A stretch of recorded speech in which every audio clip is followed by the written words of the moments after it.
Hello, my fellow chefs. Today we talk scallops, being organized, and I'll share 3 tips for first-time chefs or kitchen managers.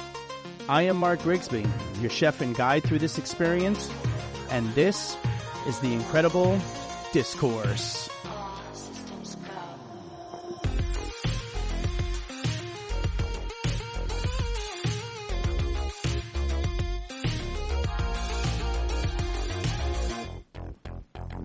Hello and welcome. I am Mark Grigsby, and you have found me here again at the Incredible Discourse.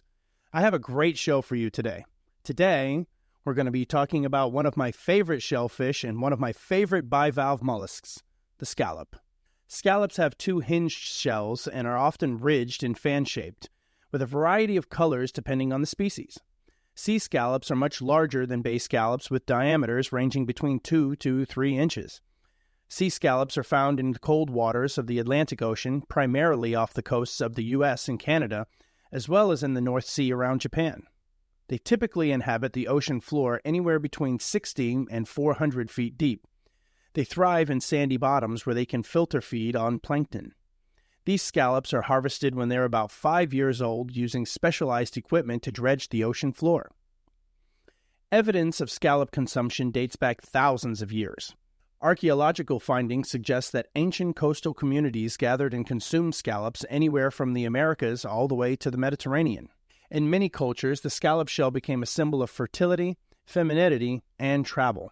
For instance, the scallop shell is famously associated with the pilgrimage of St. James to the Santiago de Compostela in Spain, symbolizing both safe journey and the blessings of the sea. Sea scallops have been an important food source for coastal communities for centuries and have evolved into a delicacy enjoyed around the world. From their symbolic significance in history to their role in modern cuisine, scallops remain a celebrated seafood choice, beloved for their sweet, delicate flavor and versatility in cooking. The recipe we're going to be working on today is a fusion recipe: seared scallops with Spanish chorizo and corn, topped with a little Spanish-inspired gremolata. It mixes some elements and ingredients from the southwestern European region of Spain, France, and Italy. We'll be working with Spanish chorizo today. The history of chorizo can be traced back to the time of the Roman Empire, when the techniques of curing and preserving meats were first introduced to the Iberian Peninsula. The Romans brought methods for making sausages, and these techniques were adapted by the local populations in Spain. The use of salt as a preservative allowed meats to be stored for long periods, which was essential in pre-refrigeration times. After the Reconquista, when Christian rule was re-established in Spain, pork became the symbol of Spanish identity. The use of pork in chorizo is a reflection of this cultural and religious shift. I like this recipe because you can use it for a couple of settings and platings. It's elegant and uses bold, fresh, and tasty components. It's also quite beautiful on the plate. It has a variety of colors that make the dish look very appetizing. Plus, we're talking about fucking scallops here, and I don't know about you, but I had me at scallops. Later in the show, we will be talking about being organized, what that looks like in a home kitchen or a professional one, and why it's important. We will also be talking about 3 tips for first-time chefs or kitchen managers and how the mastery of these things will help you set the tone for your new team and give you the confidence to make high-quality decisions that will make a great impact. Anyway, before we get into all of that, I'm fucking hungry, so let's eat. All right, following protocol, as we usually do in every episode, let's go over the equipment you're going to need to whip up this delicious dish. You're going to need 2 skillets for this one for the scallops and one for the chorizo mixture. As always, I recommend cast iron, but stainless steel will be just fine. Avoid using non-stick pans in this recipe. They're not great for searing scallops because they don't hold the heat as well as iron or steel. We'll also need a set of tongs, a slotted spoon, a holding plate, a mixing bowl, and a large chef spoon for mixing and basting. Remember last episode we butter basted the steak for the au poivre? Well, today we're going to do the same technique but on scallops. So if you didn't listen to last week's episode and how to do it, shame on you. And that's really it. You don't have to have a bunch of fancy gadgets and bells and whistles to make something really delicious. And as always, I'll leave some links in the description of the equipment that'll work for this dish. And you know our friends at Amazon always have it, and they always deliver it, should you need it. All right, now let's talk ingredients. I'm going to make 1 portion, and I love sea scallops, so I want the biggest I can find. Usually, I try and go with the U8 or 10. Remember, the number is how many it takes to make 1 pound. The smaller the number, the larger the scallop. So I need about 4 at that size. You can pick these up at your local grocery store at the fresh seafood counter most of the time. They also sell them frozen, but I don't like to use these because a lot of the time they're waterlogged and they shrink when they cook. Fresh is always better. And if you're in a restaurant, chefs, your fishmonger sells these in a tub. You're going to want to clean them and dry them in either case before you use them. To clean them, you're going to remove the abductor muscle on the side.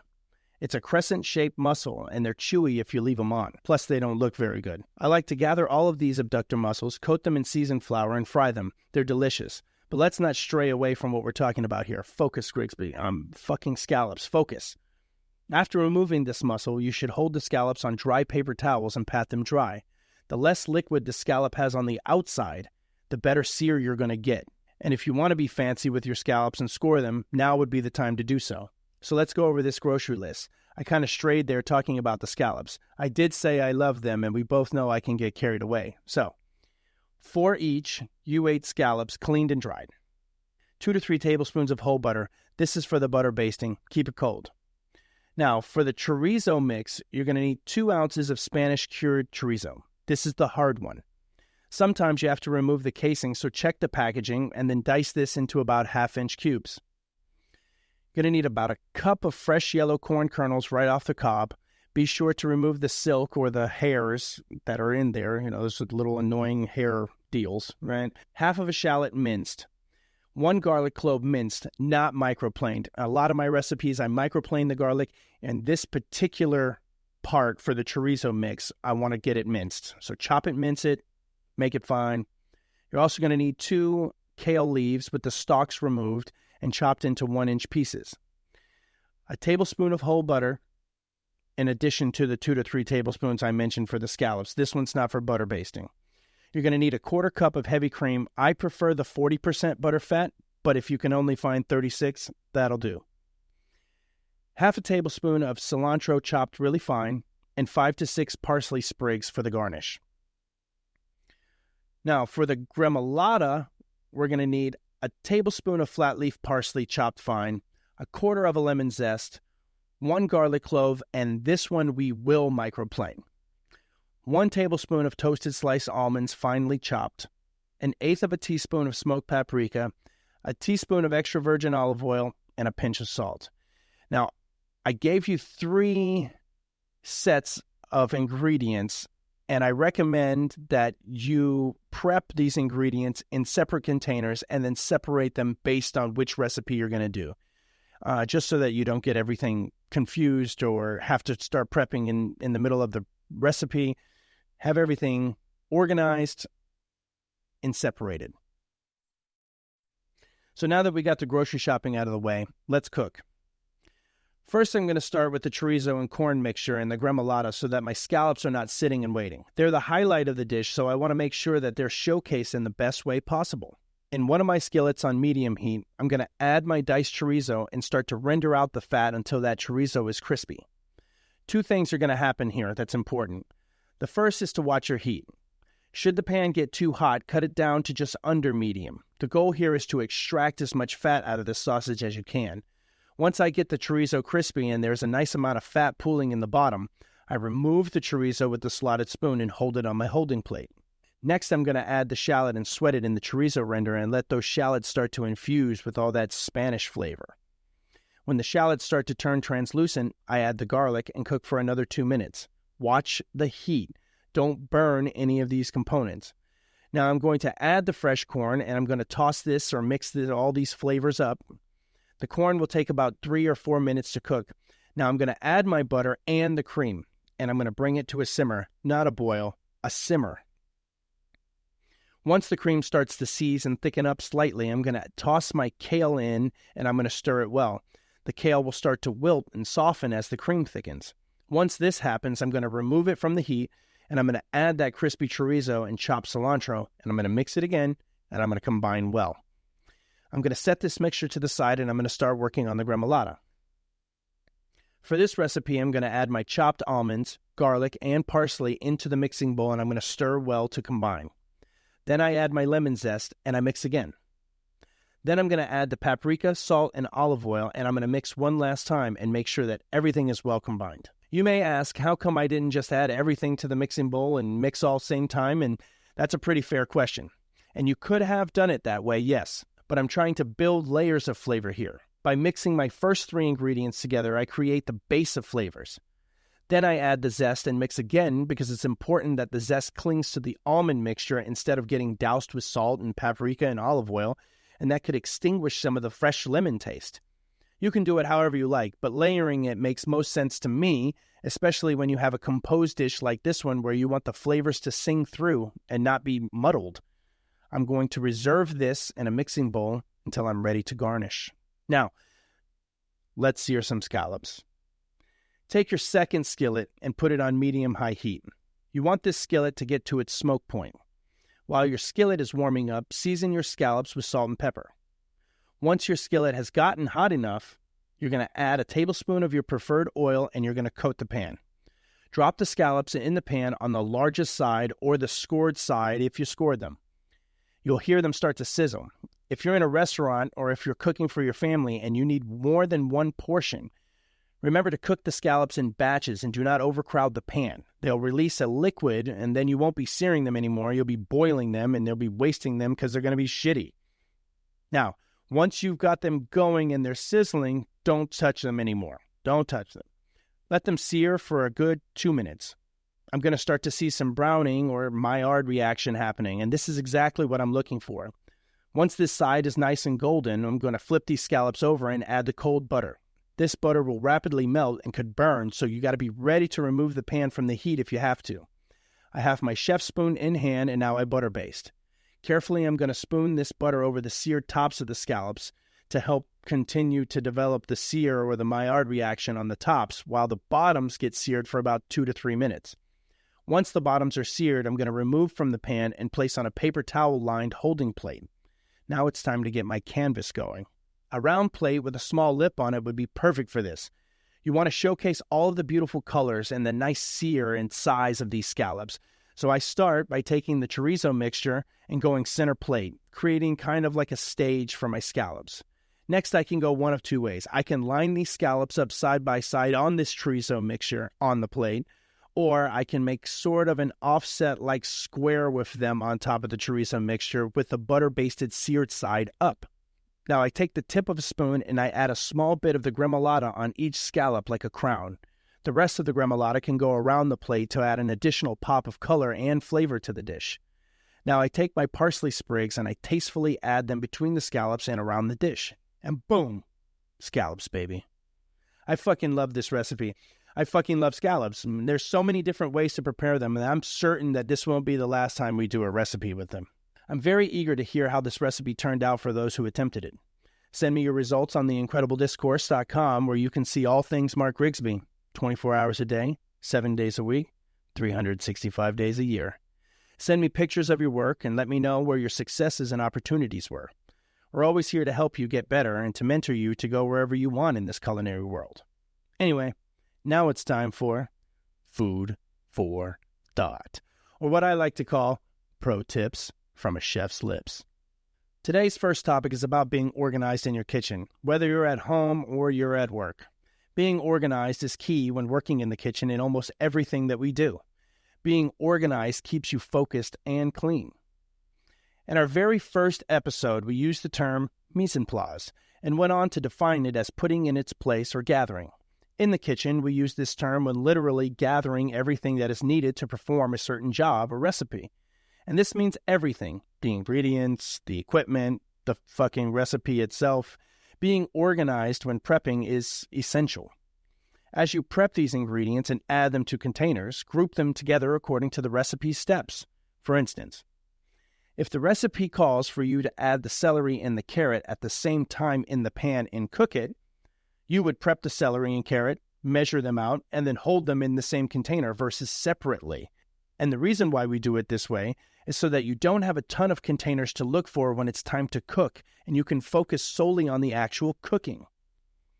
Not to mention, there will be less cleanup in the end. Always read the recipe and completely understand what it's asking you to do, what the objective is in each step. Take your time and do this. In the end, programming your brain on how to do the recipe and using the recipe as a reference allows you to concentrate on the cooking process. I'm not saying memorize the recipe. I'm saying familiarize yourself enough with it so that it becomes a reference, not a playbook. Look for key language and indicators that will help you know when to do something. Be mentally organized and be very aware of time, especially when you're working on multiple items at the same time. Being organized in the kitchen will help you be more efficient. You will save time finding utensils and ingredients and have less interruptions, which would then make following recipes a lot easier to process, right? Knowing where everything is and having a clean, orderly space makes cooking more enjoyable and less overwhelming because it's a calm and controlled environment. It will provide much more mental clarity and a lot less stress. Being organized can indirectly make everything a lot safer as well. Things put away or in their places help to reduce injuries like burns and cuts and slips and falls.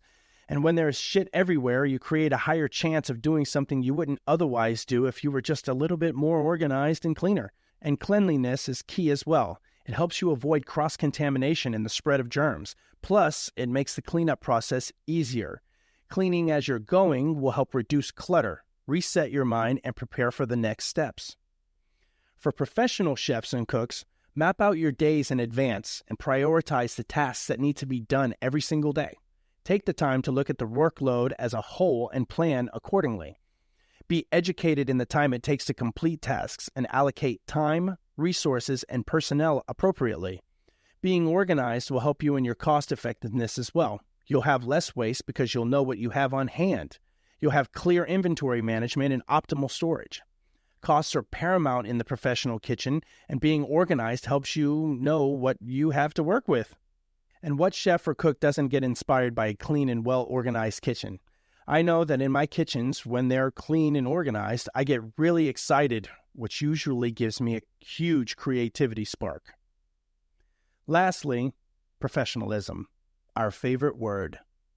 We all remember last episode's rant about professionalism, yes? In both home and professional kitchens, organization reflects on the cook's skill and attention to detail. It shows that the kitchen is managed with care and consideration, which can lead to better results and even result in a higher respect from others. So chefs and cooks, get organized. Start now. It's going to save you a world of time, and it's going to train your mind to focus on what's important in the moment. Cooking. So a couple of weeks ago, someone asked me what 3 tips I could give for a first-time kitchen manager or chef, and that's a great question. Being a chef or a kitchen manager is a high-stress job, first of all. And there are so many things that you have to be aware of and keep up with as a chef or a KM. But I think a good starting point would be these 3 things.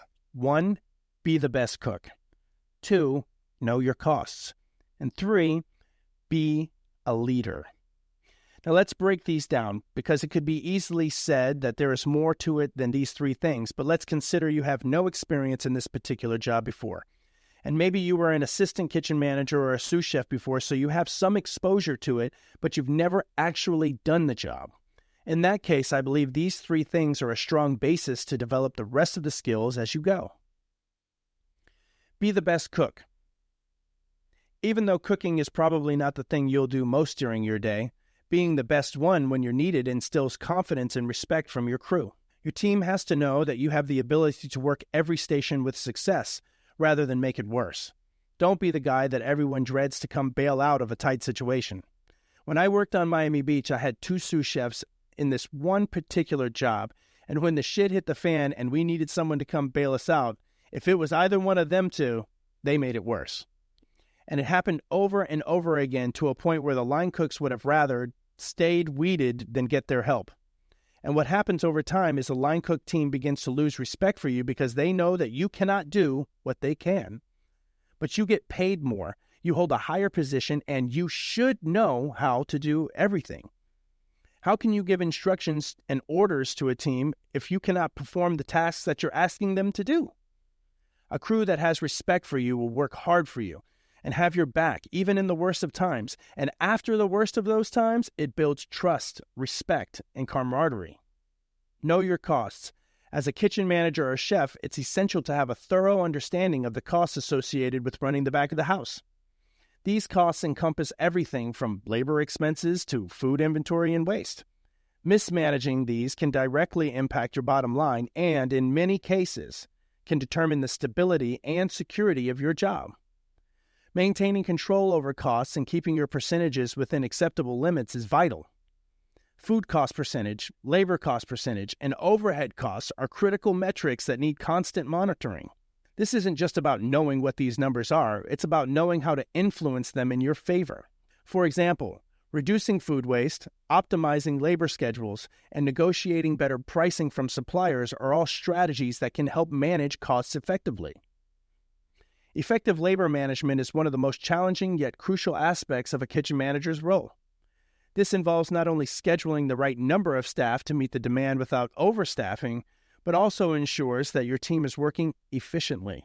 Understanding labor costs means knowing when to adjust staffing levels based on business trends, seasonal fluctuations, and even daily patterns.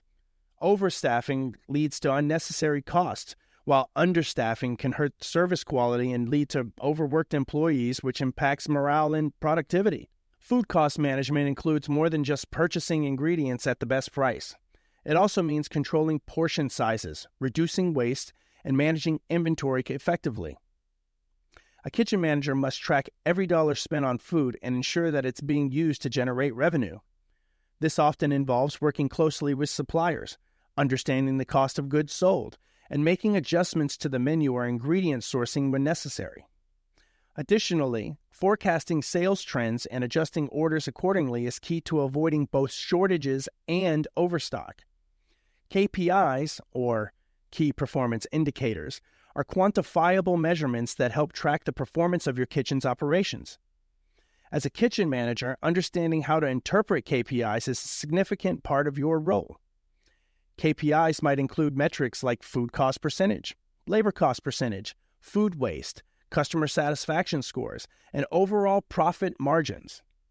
Being able to analyze these numbers allow you to make informed decisions that can improve the efficiency and profitability of the kitchen. For example, if your food cost KPIs indicate higher than expected expenses, you may need to revisit portion control procedures or reassess supplier contracts. A competent chef or kitchen manager combines culinary skills with strong business acumen. It's not enough to simply create great dishes. You must also run your kitchen like a business. This involves budgeting, planning, and consistent vigilance over your operations. Those who master the ability to manage labor, control food costs, and accurately interpret KPIs will not only excel in their role, but also contribute significantly to the success of the entire restaurant, which down the road could provide increases in your salary. Many corporate chains base their managers' salaries on these KPIs. The better you do, the more you make. Be a leader. Leadership is guiding and influencing others toward a common goal, and it isn't for everyone. There are leaders and there are followers. Being a leader is having the ability to bring out the best in your team in every situation. Understanding everyone's strengths and limiting their weaknesses through focus and training. You have to be there, you have to be present, and you have to be ready for anything. Thinking on your feet and being able to adapt to any situation as it arises. When the place catches fire, so to speak, a leader takes it head on, and they don't give up when the going gets rough.